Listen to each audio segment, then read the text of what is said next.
قرآن مجید میں قربانی کی حقیقت کی طرف اشارہ کرتے ہوئے ارشاد فرمایا گیا لن ینال اللہ لحومھا ولا دماؤھا ولکن ینالہ التقوی منکم۔ اے لوگو، اللہ کی بارگاہ میں تمہاری قربانی کے جانوروں کا نہ تو خون پہنچتا ہے اور نہ ہی گوشت پہنچتا ہے، بلکہ اللہ کی بارگاہ میں صرف تمہارے دلوں کا تقوی پہنچتا ہے۔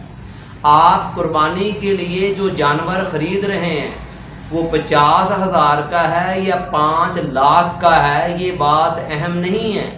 اہم بات یہ ہے کہ آپ کا مقصد کیا ہے، آپ کی نیت کیا ہے اور آپ کا ارادہ کیا ہے۔ کیا آپ قربانی فقط اللہ کی رضا کے لیے کر رہے ہیں یا محض بیوی بچوں کی خوشنودی کے لیے یا سوسائٹی اور سماج میں اپنے بھرم کو قائم رکھنے کے لیے؟ یہی وہ بات ہے جو حابیل نے قابیل سے کہی تھی۔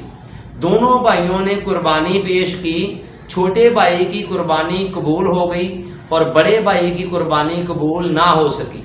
بڑے نے غصے میں آ کر چھوٹے بھائی حابیل سے کہا کہ میں تجھے قتل کر دوں گا۔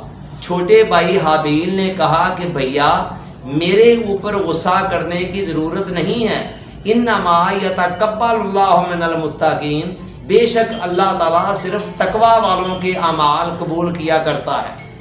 یہ بات صرف قربانی کے حوالے سے نہیں ہے بلکہ پورے دین کا خلاصہ ہے، مغز ہے اور اس کی روح ہے کہ انسان کے دل کے اندر خدا کا خوف ہو اور ہر عمل کے اندر اخلاص پایا جا رہا ہو۔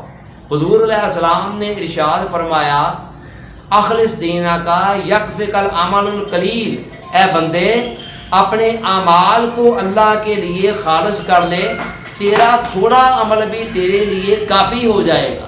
سو عید الاضحیٰ اور قربانی کا پہلا سبق یہ ہے کہ انسان کو اپنی جان اور مال ہر وقت اللہ کی راہ میں قربان کرنے کے لیے تیار رہنا چاہیے، اور دوسرا سبق یہ ہے کہ انسان جو عمل بھی کر رہا ہو فقط اللہ کی رضا کے لیے کر رہا ہو، کوئی اور غرض و غایت اس کے پیش نظر نہیں ہونی چاہیے۔